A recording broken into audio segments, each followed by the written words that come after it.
Grebo music. The mostly forgotten burst of dirty thunder that took over the UK in the late 80s to early 90s. What was it, what made it so popular, and what caused its swift demise? This is how Britpop killed Grebo. I guess if I really had to assign a definition to Grebo, it could be described as a musical genre that mixed punk, dance, hip hop, psychedelia, and stuff like that. Bands popular for this style at the time include Pulp Will Eat Itself, Carter USM, Ned's Atomic Dustbin, and surprisingly, the Wonderstuff. We'll revisit a couple of these later. Grebo music began, the state of music was bleak, to say the least. With huge bands like Queen and U2 absolutely dominating the charts at the time, it was difficult for indie music to break through into the mainstream. Even bands that had done this successfully in the past, like the Sisters of Mercy, weren't able to make it through this rock royalty time in music, with the Sisters of Mercy unfortunately disbanding sometime between the mid and the late 80s. Widely held opinion at the time was that Live Aid had changed music completely, and not entirely for the better. For those of you who don't know, maybe because you weren't born, that I wasn't born. Live Aid was a multi-venue benefit concert and music-based fundraising initiative, and it was held on the 13th of July, 1985. It was watched by 72,000 people at Wembley Stadium, and an estimated 1.5 billion people in 150 different countries on TV in total. Live Aid raised more than $140 million for famine relief in Ethiopia. We can all agree that this is a great cause, and I'm certainly not disputing that, or trying to suggest that Live Aid was a terrible idea. But what I am saying is that after Live Aid, all you ever saw in the mainstream was the acts that performed on that stage. Queen, U2, Madonna, Paul McCartney, David Bowie, and so much more. All very talented, but they kind of oversaturated the market. Many small bands tried to get off the ground during this time, but just couldn't.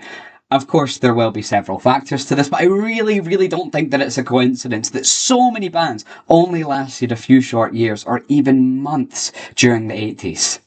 You had the House Martins, the Brains, Let's Active, Firehose, who are my personal favourite. The list just goes on. So many talented acts really, really struggled to succeed in this environment that was flooded by this group of musicians who just seemed untouchable. Something had to cut through this monotony. Not everyone was into the dour pessimism of Morrissey and the Smiths, or the jingly-jangly stadium rock sounds of Bono and U2. The charts needed some edge, they needed some grit. Something was brewing beneath the surface, with the epicentre being located not in London, but in the Midlands. Pretty soon you saw dirty, leather-studded, dreadlocked men from Leicester making a racket in small pubs and clubs. They were combining Public Enemy-style hip-hop beats with the political and bassy roughness of the Stooges. You had Gay Bikers on Acid and Crazy Head. They both put in around 18 months of really hard work and put out some chart-busting singles.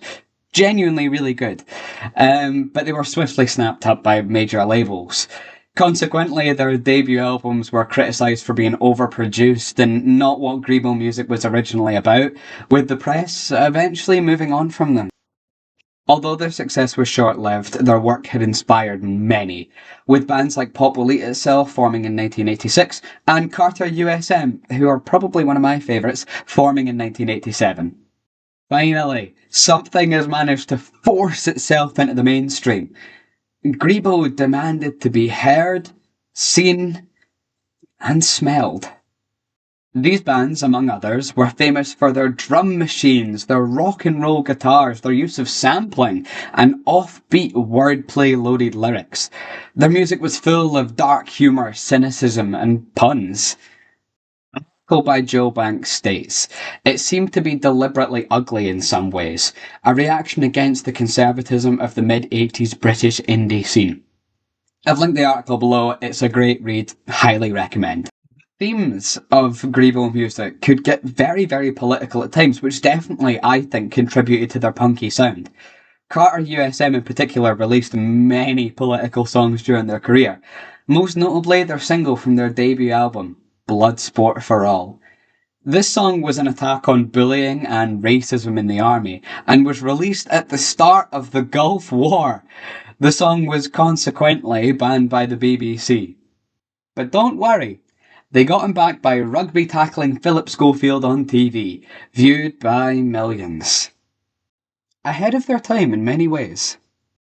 Whilst Carter USM were battering now disgraced TV presenters, Pop Elite itself were making quite a name for themselves. Their 1986 single, Poppy's Say Grr, quickly became Single of the Week in NME, and was played by DJ Janice Long on BBC Radio 1. Carter could never. In true Grebo style, the record was sold in a brown paper bag, which just added to the dirty imagery that they were going for. The band later achieved top 40 singles with hits Can You Dig It and Wise Up Sucker. Pop Elite itself, much like Carter USM, were always political. Arguably, their political stance became more explicit with the release of the single Ich bin ein Ausländer. This was a collaboration with the Asian hip-hop group Fundamental. Its lyrics were riddled with anti-Nazi elocution, including trampled underfoot by the right on the rise. Grebo seemed to be thriving. So, what happened? Just as Grebo was beginning to cultivate an audience in the UK, and seeming to hit its stride in the late 80s to early 90s, something came along that knocked it out of the limelight. Seemingly for good. Pop was a mid-90s movement in music that emphasised Britishness. Soon you saw skinny blokes in tracksuits singing in a jingly-jangly catchy alternative rock style. Just like Bono. Started off as an indie genre, but bands quickly gained popularity for this council estate pop rock. Suede, Blur, Pulp, and of course Oasis are household names by now. I'm getting pretty sick of the Gallagher brothers, to be honest. Like, either make up or don't, but I can't imagine paying all that money to see them when all their riffs are the same and they clearly hate each other. I don't even know what kind of concert experience you'd get at an Oasis gig. I mean, look at Fleetwood Mac, they all hated each other and they were gashed too. But anyway, I'm going off topic. Point is that Britpop took the nation by storm, and soon all you heard about was sickly looking British boys singing about supermarkets. I think Britpop was so nice to see because it was so working class, or at least that was the visage. They wore the clothes that the majority of the nation did at the time, windbreakers and horrific looking trainers, topped off with tobacco stained fingertips, apart from Brett Anderson, who dressed like a vampire. Even though I take the piss, I actually really like Britpop. It drew inspiration from a lot of bands and singers that I love, like David Bowie, the Buzzcocks, and Madness. As Britpop grew in popularity, a war broke out. Two of the most notable bands in the genre, Blur and Oasis, were in a battle for chart supremacy in the mid-90s.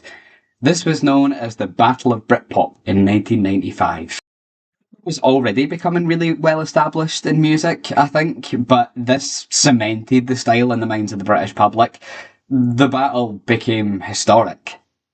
The two bands had actually praised each other in the past, but nothing generates publicity like a good fight. And no one knows that like Oasis. There's Country House and Oasis's Roll With It were due to be released on the same day. But to be honest, it wasn't even about music in my opinion, it was about British class and regional divisions. Rose Harmon wrote a great article on this and summed it up better than I ever could, so I've quoted it directly, but I'll also link it below. She says, Blur was from the south, which by stereotypes meant that the bandmates were better educated and more financially stable than Oasis, who are from the north. None of Oasis's bandmates went to college, and before their musical career they spent time as construction workers. Oasis dubbed Blur as art school wankers, while the press deemed Oasis to be working class heroes. Despite this, Blur hailed as champions, shifting 274,000 copies of their single, compared to the 216,000 that Oasis had managed to sell. Never liked either of them much anyway. Suede were always my favourite. The point that I'm really trying to get across here is that Britpop was everywhere you turned. There was no escaping it. In the sea of Adidas, dreadlocks and leather were swiftly forgotten. Bands suffered during this time, but I chose to focus on Grebo bands because I find it really ironic that bands dominating the charts, the thing that birthed the genre, was also the very thing that killed it. To be honest with you, I firmly believe that Grebo paved the way for Britpop in a lot of ways. Like, they both celebrated, like, working class Britishness and drew a lot of inspiration from punk. But that's a whole other video. Britpop is still thriving today, with the Oasis reunion managing to sell out the very same day the tickets were released. But where's Grebo? Many bands are still playing today, including Pop Elite itself, Ned's Atomic Dustbin and Carter USM. Although Carter is just Jim Bob now, the singer. Been to see him a couple of times. Good guy, good guy. Called my dad a cunt. Good guy. Although these bands are still going, they'll never reach the height that I believe they could have. But maybe all is not lost. I'd like to leave you with a quote from an article by Ashra, again linked below. I just thought this summed it up so much better than, again, that I ever could have, so here it is. Thanks to streaming platforms, dedicated fan communities, and curated playlists, the Grebo movement is finding its place in the digital age. The rebellious anthems and boundary-pushing tracks that defined the era are once again finding an audience, ensuring that the Grebo revolution will not be forgotten. In all honesty though, thank you so much for watching and still sticking around for me. There might be 2 views on this video, but it's 2 more than I'll ever expect, so, so thank you for sticking around. Please remember to like and subscribe, and I'll see you in the next one, I guess.